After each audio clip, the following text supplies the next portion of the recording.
Patuloy na nagbibigay serbisyo. Pag-asa at saya. GMA Regional TV.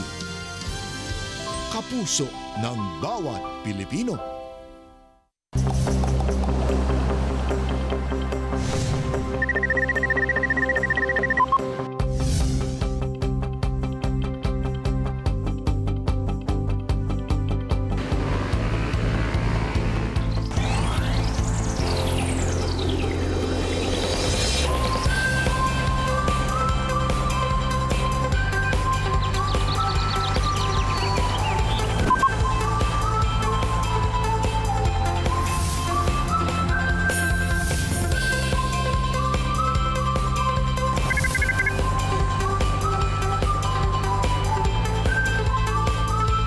Kini ang At Home with GMA Regional TV. Good morning mga kapuso all over Mindanao. Og thank God it's Friday. Labi na sa mga kapuso sa Sharif Agwak og dato din sinsuwat sa Maguindanao Province. Say may buntag. Mayong buntag sab jail ato sab kumustahon ang atong mga kapuso sa Malaybalay City ug Valencia City sa Bukidnon Province. Mga kapuso karong dunay bag-o nga na-report nga variant sa COVID-19 sa ubang nasod. Atong mas palawman pa ang atong kahibalo labot ni ini. Kauban si Dr. Ian Gonzalez, ang Infectious Diseases Cluster Head sa Department of Health Northern Mindanao. Samtang say sa pagsaulog sa kapistahan sa itong nga Nazareno, atong sayron ang istorya sa usa ka deboto ug kung unsang pamaagi sa pagsaulog karong tuiga sa pista nga ginadayo matag tuig nga Black Nazarene Chapel sa New Lanzona Village, Matina dinhi sa syudad. Kauban si Cheng Vilog Magdaherin. Ug sa Best Talk, makauban Attorney Resi, si Kapusong Jeremy Sabido.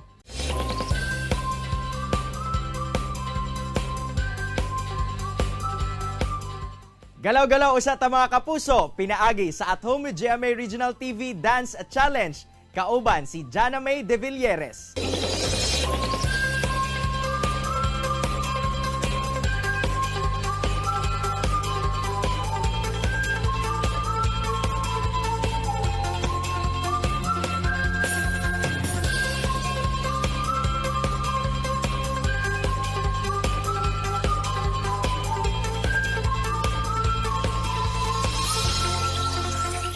Wow, super gahot sa pagsayaw si Jana May. Daghang kay salamat kapuso. Ug aron makita sa tibuok Mindanao ang inyo At Home with GMA Regional TV Dance Challenge video.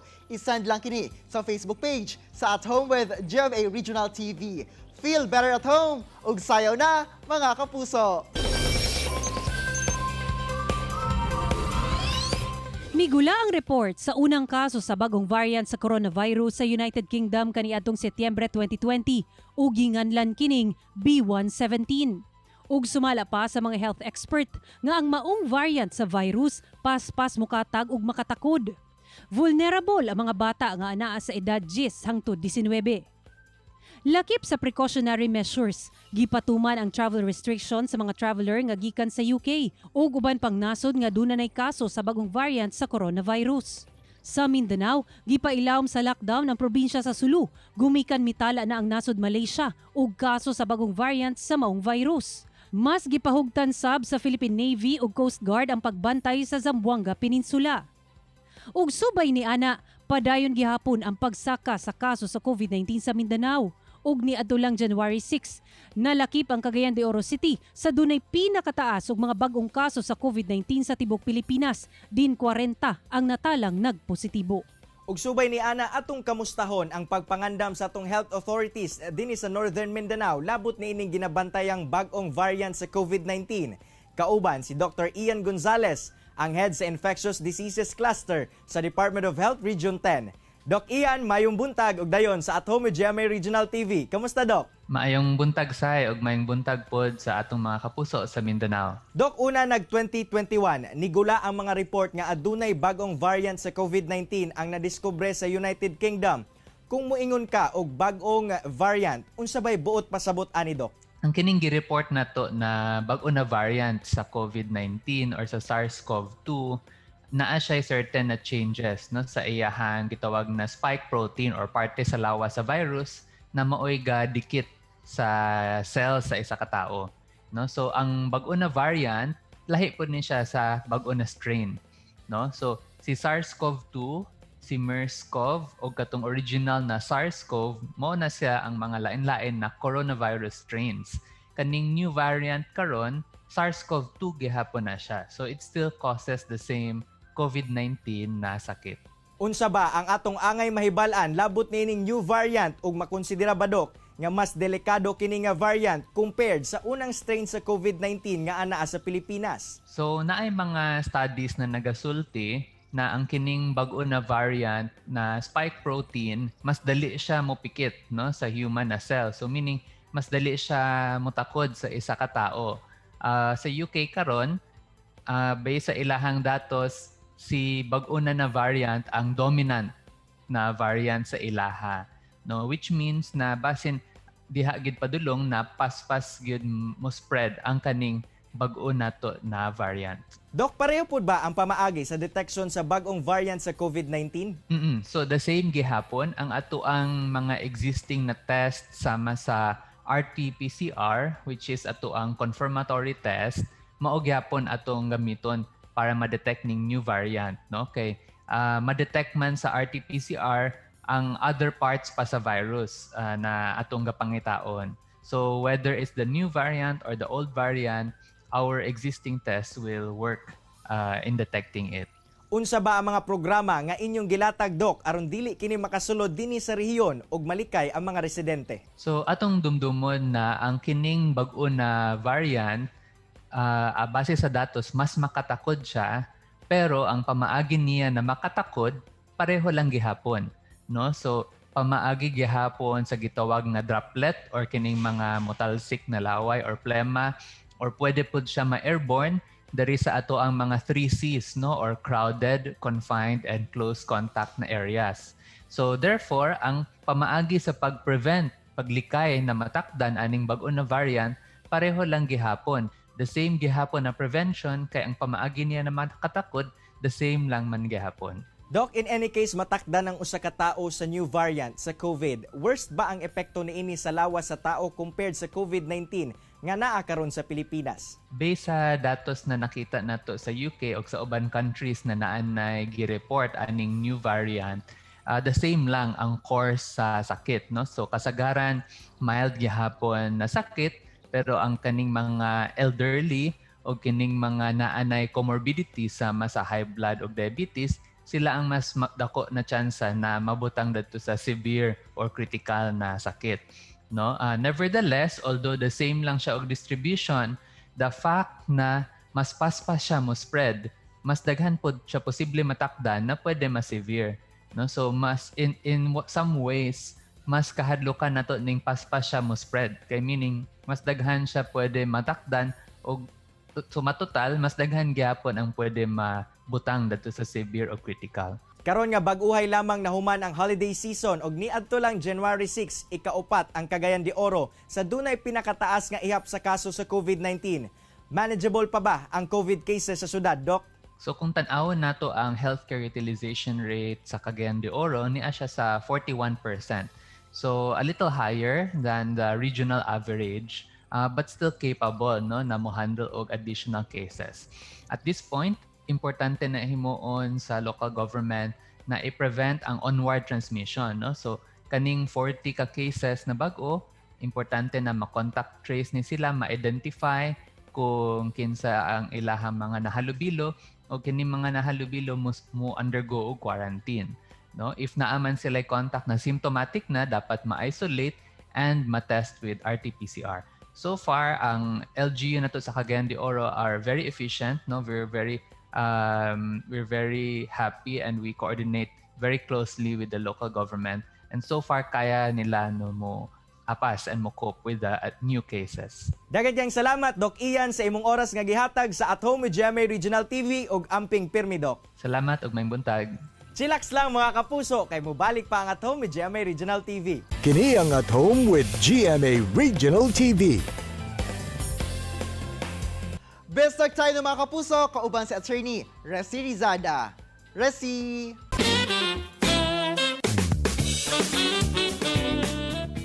Daghang salamat, Argel. May buntag mga kapuso ug welcome to Bisto.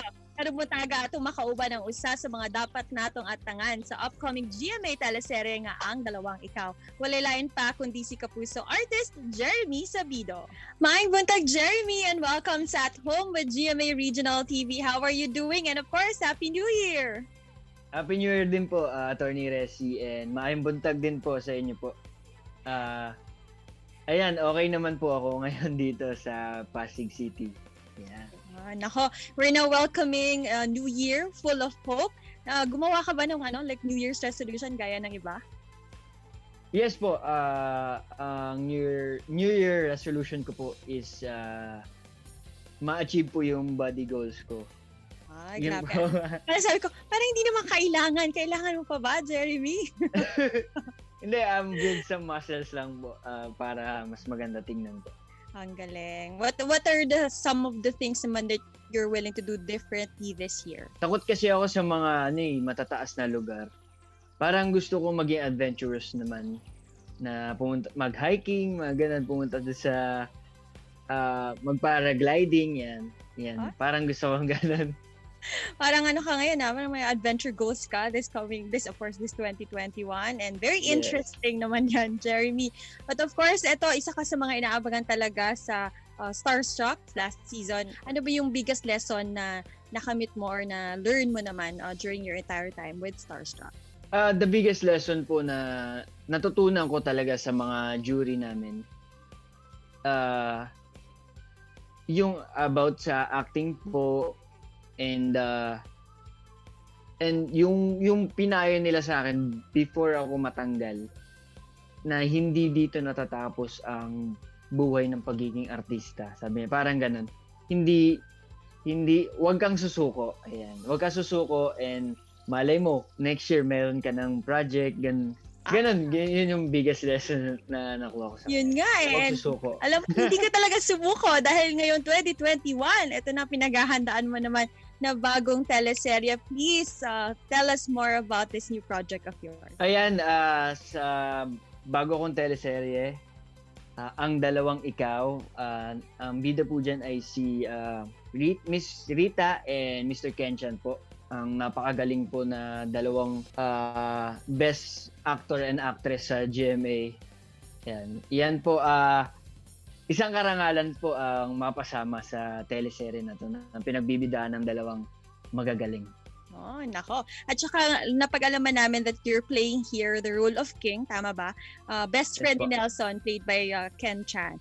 Ano naman yung magiging character mo dito? Can you describe them? Kung ano lang yung pwede mong maibigay mo na ngayon, anong klaseng kaibigan ba si King kay Nelson? Ayan, abangan niyo po si King na ano kasi si King pahapyaw lang po. Si King po ay isang matalik niya kaibigan niya simula college hanggang magkaroon na sila ng sariling asawa, buhay. Magsanggang dikit pa rin sila. Si King ang hinihingan ng advice about sa pag-aasawa. Ayan. Finally, Jeremy, anong mensahe mo sa lahat ng ating mga viewers ngayong umaga? Ayan, sa lahat po ng nanonood, maraming salamat. Unang-una, nagpapasalamat ako sa inyong lahat. And abangan nyo po yung upcoming teleserye namin na Ang Dalawang Ikaw. Sigurado ako at hindi masasayang ang oras nyo sa panonood. Alright, thank you very much, Jeremy. 2021 will really be great for you. Dagan kaayong salamat. Thank you po, Attorney Resi. Thank you po sa inyo lahat dyan. And that was Jeremy Sabido, mga kapuso. Tutok lang kay mo balik pa ang At Home with GMA Regional TV. Kini ang At Home with GMA Regional TV.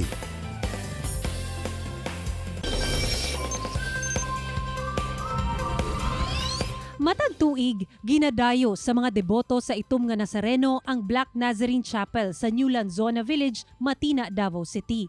Kini sa pagsaulog sa kapistahan sa Puon. Ang maong lugar nasakop sa Santo Niño Chapel kaniadto hangtod sa namugna nga Independent Chapel ubos sa San Pablo Parish niadtong January 9, 2011. Si Nanay Rosario de Paran, usa ka deboto sa itom nga Nazareno, ang nagpropose ug nagfinance sa pagtukod sa chapel sa lunang gidunar ni Iluminada Lanzona. Human sa expansion o pagkumpleto sa mga dokumento, gi-install sa parish priest sa San Pablo Parish nga si Monsignor Leonardo Vicente ang Black Nazarene Chapel. Di nagsugod sa pagsaulog sa ilang kapistahan ni adtong January 9, 2011. Subay sa pagsaulog sa kapistahan sa itong nga Nazareno, atong makauban karong buntaga ang usa ka deboto nga mausay naga-organize sa mga aktibidad sa kapistahan sa Black Nazarene Chapel sa New Lanzona Village, dinhi sa Davao City. Si Cheng Vilog Magdaherin. Ma'am Cheng, may buntag ug dayon sa At Home with GMA Regional TV. Kamusta, ma'am? Maayong buntag mga kapuso o sa tanang mga nagtanaw sa At Home with GMA Regional TV. Maayong buntag, Argel. Long time no see. Oo nga, Ma'am Cheng, no, murag tuig na sab ang nilabay since the last time na interview ti ka. That was 2019 Fiesta. Happy Fiesta sa inyo diha. Uy, thank you very much. Happy Fiesta po sa tanang mga naay mga kapilya o parokya nga gipangalan sa Black Nazarene. Ma'am Cheng, pila na ba ka tuig isip deboto sa itong nga Nazareno? 27 years in service, tapos 12 year na nako karon nga deboto tungod kay mao magid ang amo ang napili dinhi para sa amo ang kapilya. So deboto ko ni Nazareno Sandosena taon. Wow, 12 fruitful years, Jod. Isip mo sa ka-devotee. Oo.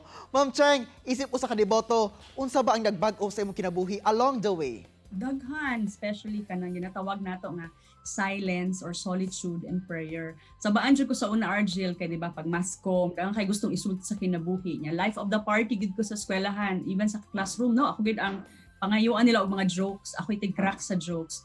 Abtik sa serbisyo pero wala ko'y prayer life. So mauto siya pag debosyon ako sa ato ang Jesus Nazareno, nakatun ko na maghilom og maminaw pinaagi sa pagtambong sa misa, pagampo sa rosaryo, ug uban pang mga pag-ampo na gitulo sa atong simbahan. So hilom na ko karon, dili na kay ko sabaan.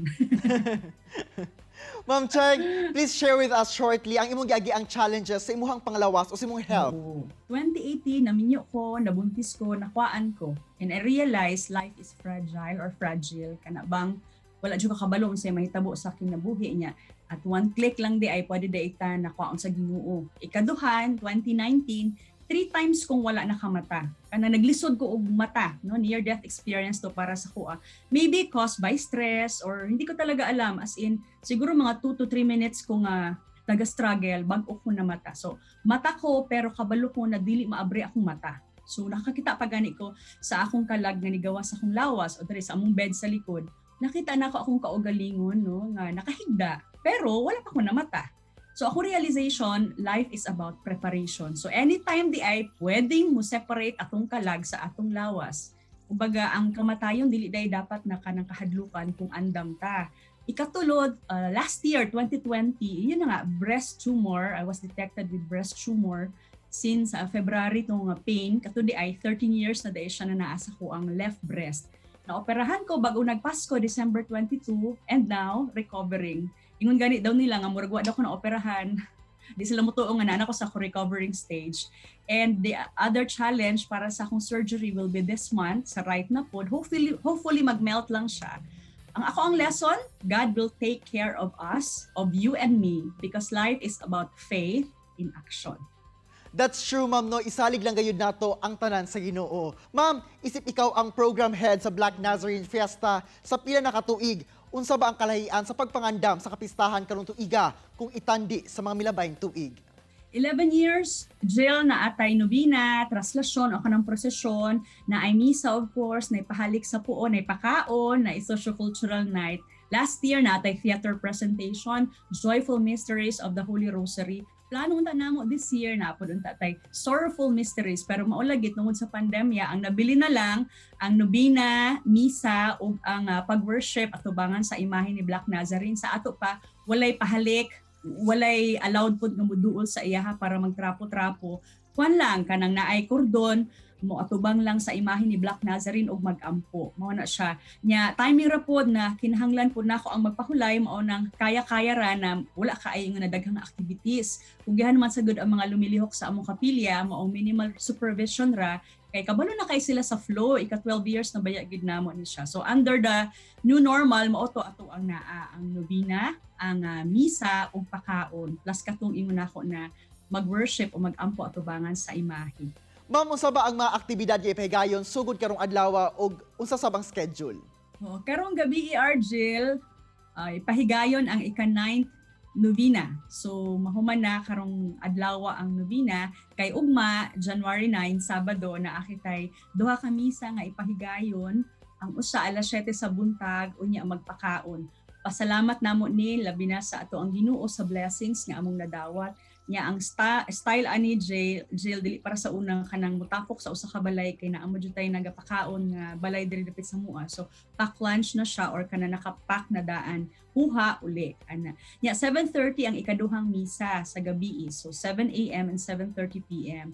Ang schedule po sa Sunday, even on Sunday, mas kinuman ang fiesta na agyapon ni misa, alas 8 sa buntag, naka-schedule na po na siya. So kung na-miss out ninyo ang 7 a.m. sa buntag, pwede pa mo appeal 7:30 p.m. Yan na po sa Sunday, 8 a.m. Yan, sama sa giingon ni Jesus, let us always remember, dili lang siya limited sa mga deboto ha. Let us serve the poor, the sick, the oppressed, the outcast. Love the Lord and love others, especially sa ato ang year karon the 500 years of the coming of Christianity in the Philippines. So kita mga Kristiyano hinaot nga sundan gyud ang kaning gisugo sa tua ni Puong Jesus Nazareno. Happy fiesta sa inyuhang tanan mga kapuso. Happy Fiesta, Jesus Nazareno! Daghang kay salamat Ma'am Cheng sa imong oras ug gayon nga gihatag sa At Home with GMA Regional TV ug amping pirmi Ma'am. Thank you. Say usa si Cheng Vilog Magdaherin nga nagahawid sa mga aktibidad sa pagsaulog sa kapistahan sa Black Nazarene sa New Lanzona Village dinhi sa Davao City. Isip 12 ka tuig na sa Beniboto, diin dako kaayo ang positibong kabag-uhan nga iyang nabati sa iyang kinabuhi. Samtang Jill, mas gipahugtan karon sa DOH Region 10 ang pagpatuman sa mga health measures. Labi pa nga duna nay ginabantay ang bagong variant sa COVID aron nga dili kini makasulod ug sumala ni Dr. Ian Gonzalez nga dili gayud magkumpiyansa ang katawhan. Sayong mga kapuso, adventure goals ang bot ma-achieve karong 2021 ni kapusong Jeremy Sabido ug ato siyang atangan sa upcoming Kapuso teleserye nga Ang Dalawang Ikaw. Mga kapuso, unta na-inspire o nakakaton kamo sa gi-share sa itong mga bisita karong buntaga. Sama na lang sa panultihon ni Roy T. Bennett nga when things do not go your way, remember that every challenge contains with it the seeds of opportunity. Mga kapuso, makita pagbalik ang atong episode pinaagi sa pagbisita sa www.gmaregionaltv.com. Huwag kalimot, mag-subscribe sa official YouTube channel sa GMA Regional TV. See you on Monday mga kapuso ug always remember that God is good all the time. Ayos og kalimot sa pag-smile. Amping! Ako si Cyril Chavez. Happy weekend mga kapuso! Kinisab si Orgil Relator. Buong puso para sa kapuso.